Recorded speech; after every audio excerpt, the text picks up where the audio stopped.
আসসালামু আলাইকুম বন্ধুরা, কেমন আছেন আপনারা সবাই? আশা করি ভালো আছেন। তো দোয়া করি সবাই ভালো থাকেন।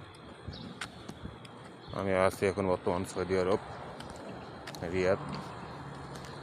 তো ভাই, যারাই আসবেন সৌদি আরব ভাইবা চিন্তা আসবেন, কারণ সৌদি আরবের অবস্থা খুবই খারাপ, যা বলার বাহিরে।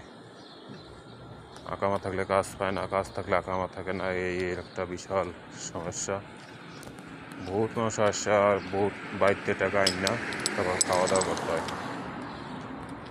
এই অবস্থা, পুরো ভয়াবহ অবস্থা। আমি আসছি আজকে ১.৫ বছর, পরে চলতে আছে ১৪ মাস। তো কাজ করি যাও, এক জায়গায় কারেন্টের কাজ করছি, তো ১.৫ লাখ টাকার মতো পাবো বাংলাদেশের, কিন্তু বেতন এখনও পাইনি। বেতন পাইনি সন্দেহ আছে, কারণ এদিকে মানুষ, নবী রাসূলের দেশ হিসাবে মানুষ তার কথা ভালো, কিন্তু মানুষ খুবই খারাপ এবং খুবই ভয়ানক। আল্লাহর কোনো হেদায়েত নেই, এদের নবী রাসূলের কোনো হেদায়েত নেই এদের ভিতরে। তো সবাই আসলে চিন্তা ভাবনা করে আসবেন ১০০ বার, আর কর্জ করে টাকা নিয়ে তো আসবেনই না, তাহলে বিশাল ধরা খাইবেন।